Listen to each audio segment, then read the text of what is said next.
xabaneni-ke nabanazo-ke ezibanga yona indaba yokondla, ngoba indaba ehamba phambili nawe ngibonile ku-live wakho ukuthi ubuchaza ukuthi abantu sebeze bethi abalaleli ingoma yomuntu ongondli, kanti mhlambe akunjalo. Ngifuna uyibeke-ke le ngoba ibalulekile leyo kondla.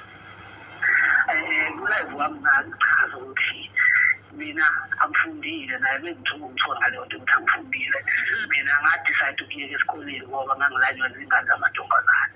Ngangayeka isikole ngoba ngifuna ukuyosebenzela khona, so angikwazi ukuthi sengisebenza manje ebese nginganakekeli iy'ngane zami, because into yokucula okokuqala i-short term, awuyazi ukuthi ikhula nini, awuyazi ukuthi iphela nini.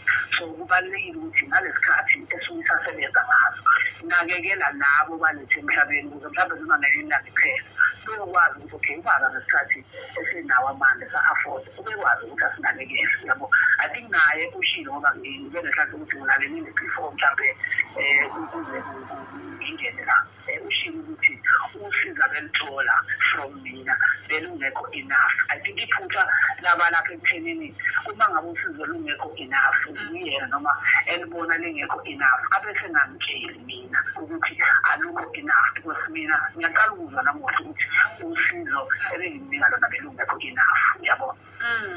Because ngicabanga ukuthi i-statement sakhe siyasho ukuthi kukhona bekuthola but bekungekho enough ngokwakhe, ngiyabona kunjalo.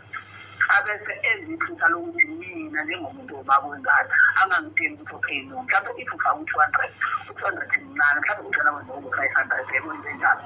Yeah.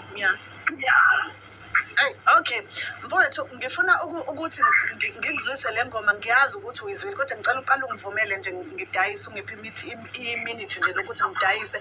Mangibuya ngifuna ukukuzwisa le ngoma eyakhe-ke